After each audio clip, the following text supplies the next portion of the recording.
¿Qué tal, muchachos? Estudiamos uno de los temas de geometría. Entonces, les presento lo siguiente.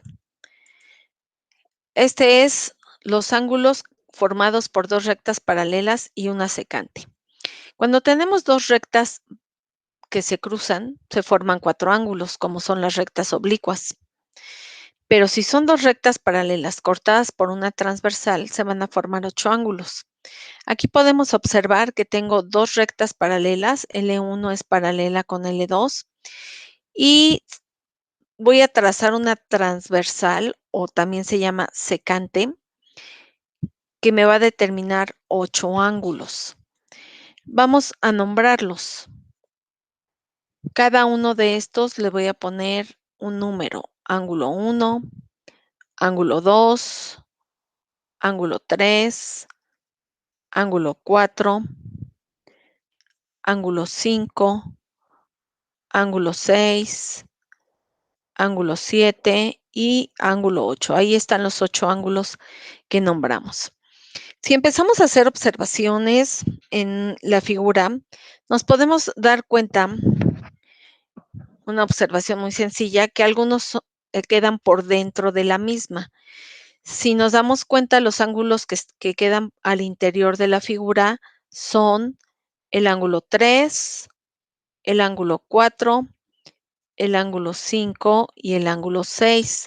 Y también podemos hablar de los ángulos externos, o sea, los que están por fuera en la figura. En este caso serían el ángulo 1, el ángulo 2, el ángulo 7 y el ángulo 8. En esa misma figura, algunos pares de ángulos destacan por su importancia. Y vamos a observar lo siguiente. Hay algunos ángulos que les vamos a llamar alternos por dos razones. Porque está un ángulo en L1, el otro ángulo en L2, o sea, en distintas rectas, y además uno está a la izquierda y otro está a la derecha. A estos ángulos le vamos a dar un nombre en particular. Se van a llamar ángulos alternos internos. Entonces, uno está a la izquierda, otro a la derecha, y además uno está sobre L1 y otro sobre L2, de los internos. Por lo tanto, sería el ángulo 3 y el otro, alternando con el ángulo 3 y sobre la otra recta, pues va a ser el ángulo 6. Aquí vamos a poner que los ángulos alternos internos son el ángulo 3 y el ángulo 6. ¿Qué otra pareja de ángulos entrarían en esta condición? Que sean alternos y que sean internos. Pues podemos observar que por dentro está el ángulo 4 y también el ángulo 5 está alternando con el ángulo 4 y están por dentro. A estos les vamos a llamar ángulos alternos internos. Una característica importante de estos ángulos, y si observamos la figura nos damos cuenta que efectivamente es de esa manera, es que miden lo mismo. En estas dos parejas de ángulos, el ángulo 3 va a medir lo mismo que el ángulo 6. Observen la figura y verán que efectivamente es de esa manera. Y el ángulo 4 mide lo mismo que el ángulo 5. Geométricamente se puede demostrar. Si ponemos uno encima de otro, van a medir la misma medida. Otra pareja de ángulos que también destacan por su importancia, vamos a observar en la misma figura y les vamos a llamar alternos externos, que viene siendo la misma idea que hace rato, pero ahora son de los externos. ¿Cuáles tenemos por fuera y que están alternando? Pues estaríamos hablando del ángulo 2. ¿Cuál alterna con el ángulo 2 que esté por fuera? Pues va a ser el ángulo 8.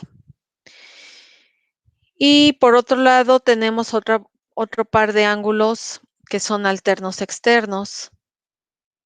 Por fuera, el ángulo 1 es alterno externo con el ángulo 7.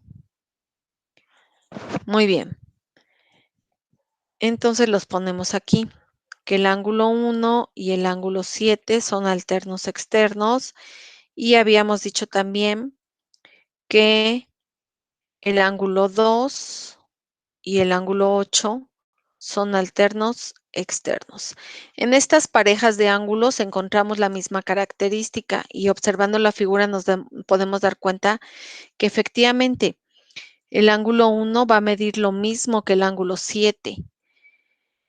Sabemos que este, si yo doblo, si fuera papel y lo doblo, pongo encima L1 sobre L2, pues el ángulo 1 va a ser opuesto por el vértice con el ángulo 7 y sabemos que esos ángulos miden lo mismo. Entonces, aquí también tienen esta característica, los ángulos alternos externos. Y después tenemos los otro tipo de ángulos que también destacan por su importancia. Vamos a observar en la misma figura que estamos trabajando y a esto les vamos a llamar ángulos correspondientes. ¿Cuáles van a ser esos? Pues digamos que es el que le corresponde. Em, con la misma idea, si yo doblara la hoja de papel que tuviera esta figura en una hoja y pongo L1 sobre L2, ¿qué ángulo le corresponde al ángulo 1? ¿O cuál quedaría sobrepuesto? Pues sería el ángulo 6. A esta pareja de ángulos le vamos a llamar ángulos correspondientes, el ángulo 1 y el ángulo 6. ¿Qué otra pareja de ángulos podemos nombrarle como ángulos correspondientes? Tenemos también el ángulo 2 con el ángulo 5, es el que le corresponde. El ángulo 2 y el ángulo 5. Y bueno, siguiendo con la misma idea, podemos observar también a los otros ángulos, que sería el ángulo 3 con el ángulo 7, es el correspondiente.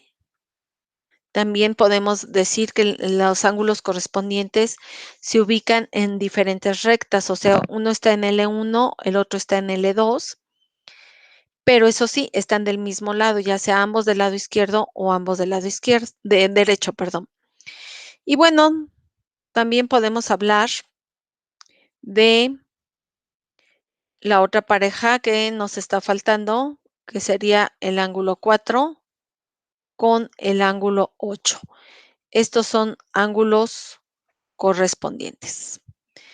En los siguientes videos vamos a ver algunos ejemplos de qué sucede con estos ángulos. Hasta luego, muchachos.